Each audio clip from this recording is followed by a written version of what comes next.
Good evening. We're live. We're live. This is the Andrei Night Live, Andrei Ferraz Night Live. This is my talk show here on Instagram, and tonight is the first night we do it in English. Yes, because I'm going to interview someone international. I'm hosted here in Brazil, in a city called Osasco, which is near the metropolis of São Paulo. And I would like to tell you a little bit about this show. So this show is something that I created because of this pandemic, of all these changes, of all these things we're going through right now. And this is an idea I had since 2002. Yes, it's been 18 years, and now I'm finally making it happen. The biggest reason, the biggest motivation for this concert, for this show, is to motivate people, to inspire people throughout this crazy and tough times. So we're here to exchange intelligences and experiences. And tonight, I have a very, very, very special guest. And I would like to open it up for him. It's going to be a very good show. Hi, Sherry. Hi, Douglas. Hi, Julio. How are you? Hopefully everybody is good. And here we go for our guest of the night.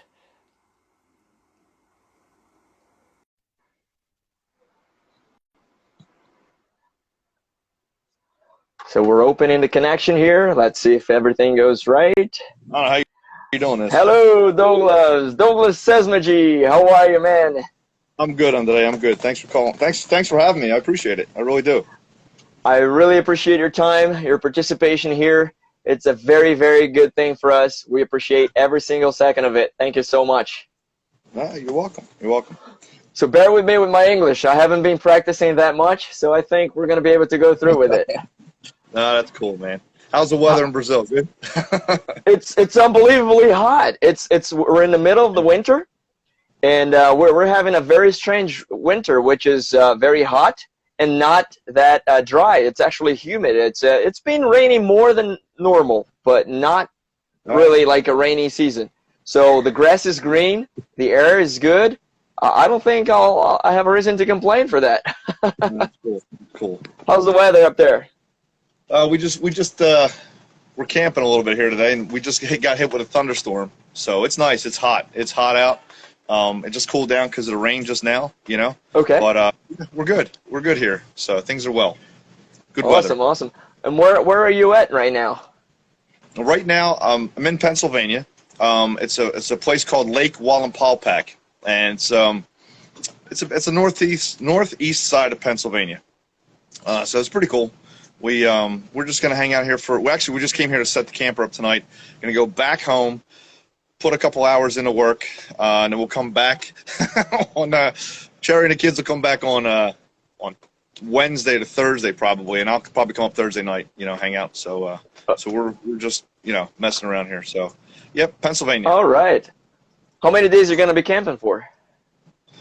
We're probably just gonna be camping for about 3 days. The camper's going to be up here all week. 3 days. It'll be kind of like our hotel. This is our camper here.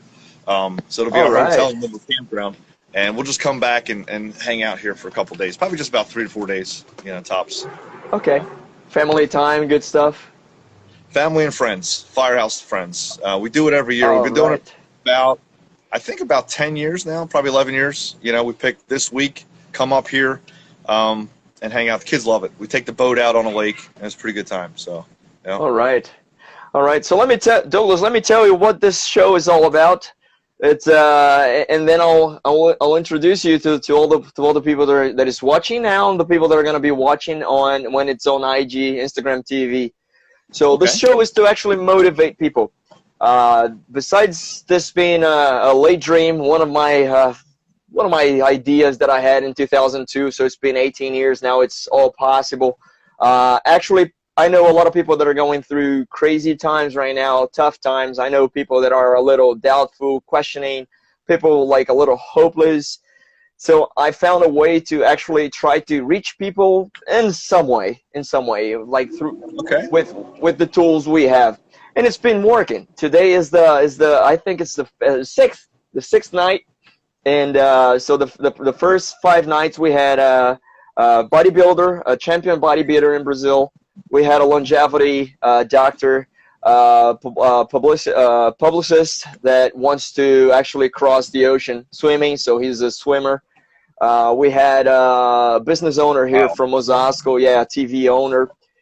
Yesterday we had a dancer, a professional dancer and actor.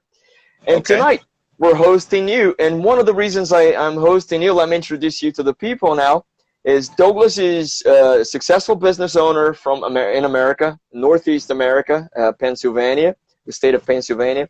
Douglas is also a volunteer firefighter and a father and husband. So the theme for this call tonight, for this show tonight, is actually juggling agenda. When I look at you, when I talk to you, I'm like, how does he pull all that off? Like, and I know you do it right because I don't see anybody complaining about it. I don't see your wife mad at you. She's always smiling at the pictures. I do. Oh, you see, okay. So we don't go that far in here. We're supposed to give people hope. No, it's a good thing.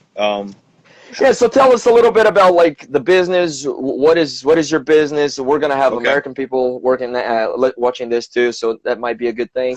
And the firefighter, volunteer, and then like being the father and all. Well, the business I have, it's a franchise, Snap-on Tools, Snap-on Tools franchise. So basically, what I do is I will sell and provide professional tools to technicians. Whether it be automotive technicians, airplane, forklifts, maintenance, like industrial maintenance technicians. Snap-on Tools, they started in 1920. They started in 1920 with the logo, basically, one job does a job of five. One tool does a job of five, excuse me. Basically, it was the ratchet assembly. It was a socket and ratchet assembly. They're the ones that invented it, you know. So here we are in 2020, right? Well, I started the business. I jumped in it 2004 is when I started. Okay. Now it's about 16 years ago. But you know what? So it's a franchise. You buy into it. You sell tools. You provide service for your customers. You know, I am the Snap-on Tool representative for the Allentown, Pennsylvania area. Is what it comes down to. And you know what? I got into it. Dude, I got into it because my back was up against the wall. Bottom line, there is no like, you know, there's an easy way. I'm just going to start a business. Like, I was a technician, right? I was a mechanic, and you know, thanks to Peter Cesmegi, who introduced your pop, introduced me to a broken down Volkswagen in his garage years ago, and I got dirty, and he told my dad I was going to be a mechanic. You know what? I did become a mechanic. I was a technician for quite some time. Worked at Fred Bean's Ford for a while there, and then eventually I got out of the dealership and I worked for a private shop. Well, after that, that was in 2002 or so. My hands gave up. My wrists started failing to the point where I couldn't provide. I couldn't work anymore. I couldn't turn wrenches, as we say. I could not turn wrenches. I couldn't work on automotive. So what am I going to do? I'm not going to sell cars. I got a family. DJ, my youngest, Douglas, he was just born. So here I am. I'm the sole provider. I got a wife. I got 3 kids. I got a mortgage. What am I going to do? Am I just going to give up? No, right? Yeah, absolutely. I mean, I cried. I cried. I figured, you know, I didn't figure out what I was going to do until it just all hit me. And what tools did I use when I was a tech? I was always using Snap-on. This isn't a commercial for Snap-on at all. This is not what this is about. Okay. This is how I got in the mindset of what am I going to do? You know, so I don't know, kind of stepped up. Now, don't get me wrong. My family's been behind me my entire time. They've had my back this whole time. Family is key, man. If you don't have family, you don't have support. It makes it harder, but you can still make your family. You can make a family. It doesn't have to be blood related or whatever. Family is the people who support you, right? Yeah, so anyway, absolutely. I mean, so that's what we got into. I got into, you know, that's the franchise, Snap-on Tools franchise, selling to technicians across the board, you know. It's been 16 years now. So, I mean, that's just I don't know, a couple minutes there, but yeah. I don't know if that answers your question or not. Sorry. Yes, it does. It does a lot. Actually, it went through exactly where I wanted. Like you went through like a difficulty time, like probably the most difficult part of your life, probably something you didn't plan to be on. Like you would never plan to be sick or stuff, and you had 3 kids, and you overcame it. You made it happen, you know. And for the first 5 conversations we had on this show, everyone said, like, you know, there's nothing special on the people that succeed. They just want it. They just want it bad enough to make something happen. They just go out there and try it, and they keep hitting. All right, they might miss like 9 shots, but they might get 1. They might miss 8, but they get 2. They might miss 7, but they get 3. So that's maybe the entire point of life is to keep trying, right? It's to not give up. That's probably the only thing we should never do, give up. Well, you just kind of nailed it there too. I always tell Sherry when I'm within the business, you know, all right, I sell tools, right? So you're in sales. However, you always have the customer service side of it, and you're the collections. You're pretty much everything when it comes to this. Yeah. But like you said, you try so many times, and at one time that you succeed. Now, excuse my French, whatever, but you know, we always say we throw enough crap up against the wall, something eventually is going to stick, right? So you can't give up. You know, you gotta keep at it. But yeah, I guess like you said, the guests before me, and I haven't met them. I haven't watched the show, and I apologize. That's okay. But you're right. You can't. We're just normal people, dude. My back goes up against the wall. I mean, what was I supposed to do? When your back up is against the wall, you're gonna do something. Now it's either gonna be bad or it's gonna be good. Well, with me, I look to my right, and I got, you know, Sherry and the 3 kids looking up to me. I'm going to do something right, you know. So you can't. You got to depend on yourself, and you got to do it yourself. You can't, you know, give up. You cannot give up, you know. That's amazing. That's amazing. That's a great. So, you know, like when we see like talks, motivational talks about this, it's one thing. But then when we talk to someone that has been through it, that's like double star right there.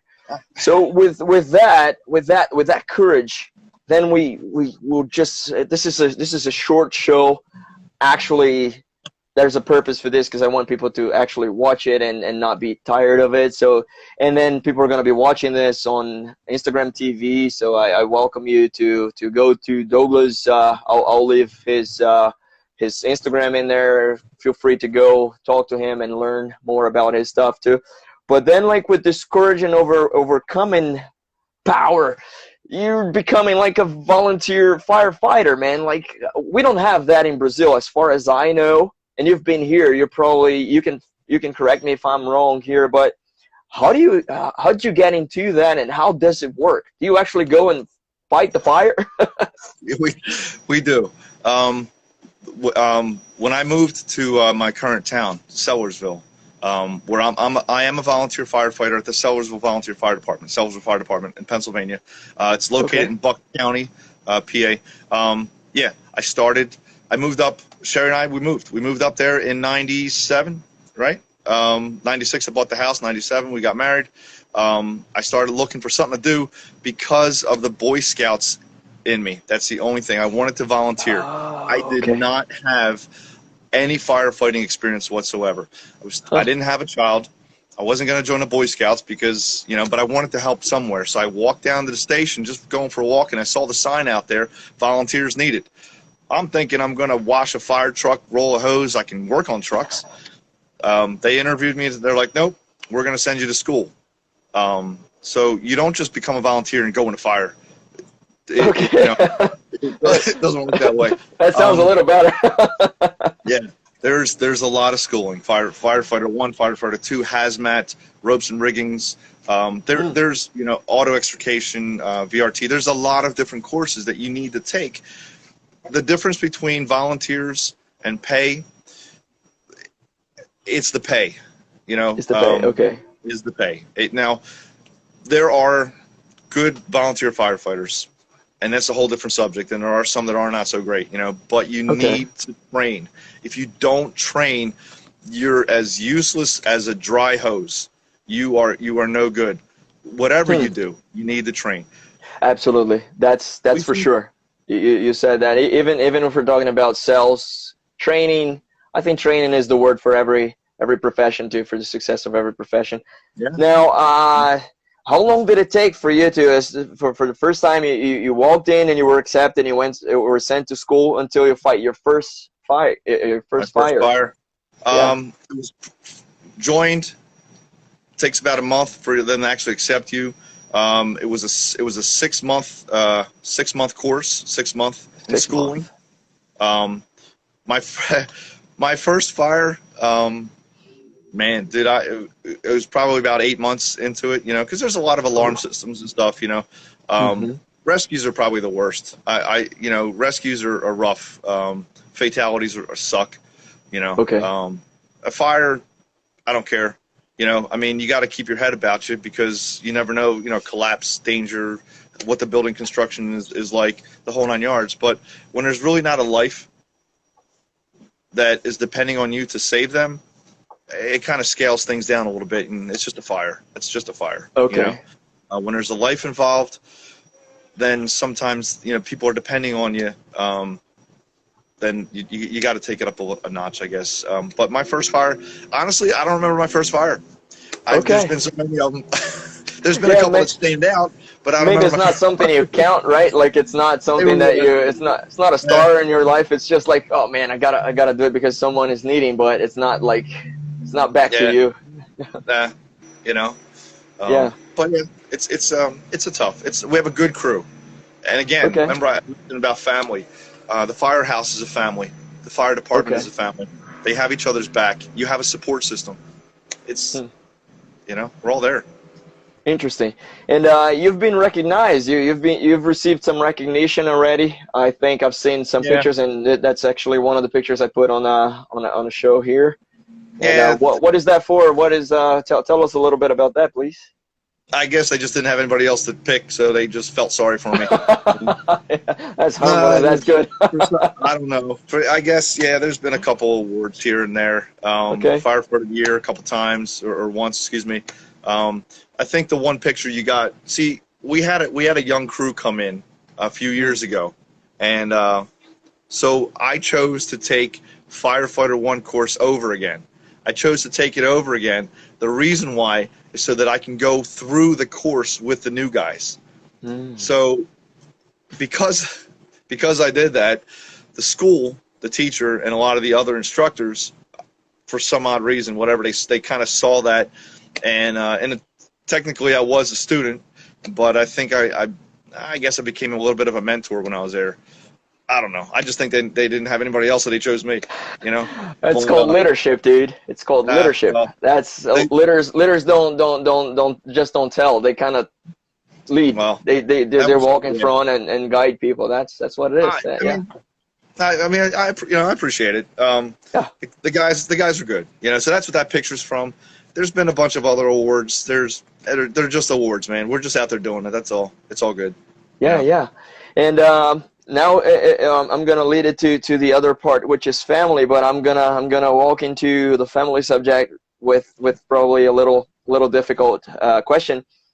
So when you deal with something bad, rescue or fatality or someone hurt, and then you do your stuff, you're trained, you help the person, you do your best, and then you go back home. How do you go back home? How do you deal with how do you separate it? How is it?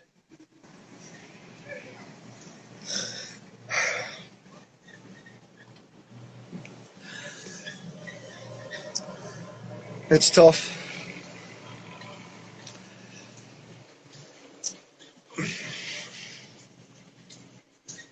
Yeah, it's tough, man. There's certain things that you can't forget. Yeah, I'm sorry for asking that.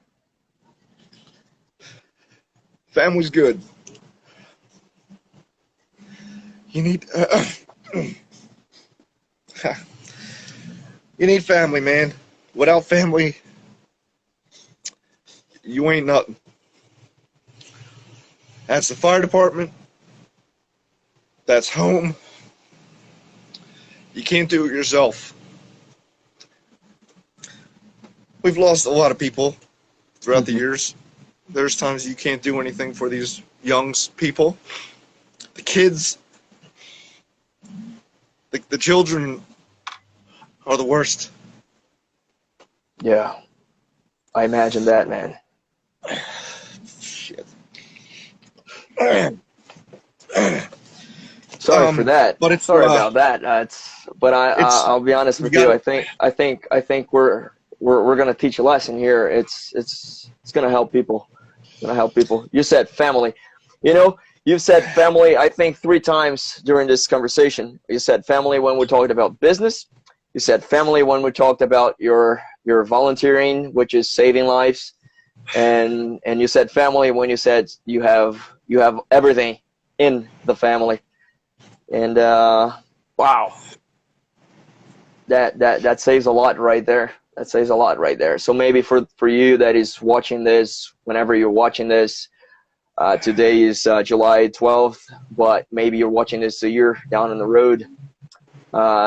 If whatever you're having, and Douglas said, like, family is not like maybe just the blood family, but family is those who support you throughout your time and your projects and your difficulties. Support, you know, family are those people that believe you and trust you and go with you. And so maybe your answer is there. So wherever you are, if whatever's going on, maybe try to step back one step again and look at the family, look at this family, whatever family it is, and maybe the answer is there. Maybe the answer is there. It's for a lot of us. Yeah. That's a good way of putting it, man. I never really broke it down or thought of it that way, but I guess it makes sense what you're saying. Yeah, I'm sorry for putting you in a spot, but thank you for being in that spot and giving something to us back. That's all good. Yeah, open a wine now and let's go back to the family. That's it. And we're camping. And this is what we do too. We get away, right? We get away as a family. We just, you know, we do a little camping. We look at the positive side because there's so much good. There's so much good out there, you know. And we do celebrate a lot, you know. You do. And we do. There's a lot. That's powerful. That's so powerful. So tell me about family. Like, now you're juggling all this stuff with being a father of 3. And your kids are not that small anymore. You got probably 2 adults at home already. Yeah, we do, man. You know, Miranda, she's going to be 22 now in September. She's going to East Stroudsburg University. Peter is 19, just turned 19 there. He's going to RIT, Rochester Institute of Technology in New York. And DJ is going to turn 16 tomorrow, the 13th. Tomorrow. Which we got to go out and get him a couple little things, yeah. So happy birthday, DJ. Hey, happy birthday, DJ. So those are my boys, yep. And then obviously, Sherry, who is she's my back. She's my cornerstone. She's the one, you know. It's always there. All right. Yeah. How do we juggle it? Is that what you're asking me? How do you juggle this agenda? That's the whole thing. That's the pivot question. With a lot of patience from Sherry. My wife is the most patient person in the world, man. You can't do it alone. You cannot do it alone. And if you're in my situation, if my spouse, my wife, my partner is not on the same level as me, it makes it that much harder. You guys got to be both on the same level. You know, she knows when I go out there, I work. I don't know what time I'm coming home. I'm out there, you know. She knows that. She knows that. She gets it, you know. How many times she jokes with me. How many times I missed our children's, you know, like orchestra stuff, you know, when they play the music and instruments at school. One time I got there so late, everybody was leaving, but I got there. You know, she makes fun of me. She still brings that up, you know. It's not easy. It is not easy. The fire department is huge. The fire department is huge. When I come home, I stop right there, I check in, make sure everything's cool, and I go home. The pager's on. 3 o'clock in the morning, that pager goes off, you're up, out of the door, you're doing your thing. You know, pager meaning the alert system through the fire department. We work on pagers and some cell phone applications too. How do I juggle it? With the help of Sherry. That's how I juggle it. It's with her, and her patience, and you just do it. You just do it. Like, if you put stuff off, it ain't gonna happen. You cannot procrastinate. And sometimes you find yourself doing two things at one time. You know, I have the Grove down at the fire department. We rent that out. We're in a process of putting it through in a project of revitalizing it, bringing it back to life. So what is that? That actually happens. That's been happening for the past 4 years. The Grove, Papa Joe's Grove. Papa Joe's Grove is a venue at the fire department. It's part of our property. And it's just a pavilion, a bunch of buildings. We have weddings down there. People rent it out for birthday parties, graduations, you know. So, you know, we've been putting that together. I've been kind of spearheading that, you know, past couple years. And we rent it out. So people call me up and say, hey, you know, we want to rent the Grove. So I'm the guy doing the appointments for that. Sometimes it takes a little time. I get home late. But again, it goes back to Sherry. She gets it, you know. So how do I do it? I don't know how I do it. I don't have an answer of how I do it. I just do it. You just you're like Nike, right? Just do it. Just do it. If you don't do it, it ain't gonna happen, you know. And if you start falling behind on something, well, then you kind of, you know, pause yourself and catch back up on something else, you know. The business is family's priority. Business comes right in there, and then the fire department comes a close second to the business. You know, it's all intermingled, man. I don't know. I don't have a good answer. I'm sorry, I don't have a good answer for you. Interesting. I think you gave me the best answer. The problem is I think I interviewed the wrong person. I should have interviewed your wife. So you said she's the responsible for everything. So I got it wrong, man. You just messed up. Knock on the door. She's in the phone, right? Oh man, it just messed up the whole thing. It was amazing. It was that's fantastic. If she was mad at you or something, now she's publicly you know, she's got to forgive you now because you just made it. You know? Yeah. Everyone wants to know who is this amazing wife that keeps you moving. You know, my cherry berry. There you go. Amazing, man. Hey, this it's unfortunate that this is a short show because I wish you could we could open all this conversation here, and you also make wine. There's so much we can talk about. So maybe if you honor us with another presence in another show, that would be amazing. Whatever, your call, brother. I'm always here, my man. Yeah. That's great. So, well, we're going to close here. You're going to have the last word here, but I want to thank you so much, you and Sherry. Sherry's in the background like, yeah, you better thank me. But I locked her in so she doesn't come out. No, I'm kidding. So that's how you keep a wife like that. No, not me. She keeps me there. No. Yeah, maybe Instagram is gonna cut this show. You guys are not given the right, whatever. Oh man, thank you so much for this amazing talk. It was so special, so good. Your time, your wisdom, everything you shared here with us. I guess I'm positive it's gonna transform people's life. I'm gonna watch this. I know people are gonna watch this more than once. And thank you so much. So if you want to give your last considerations here, but thank you very much. No, I thank you for considering me. I never and still don't ever consider myself anything special.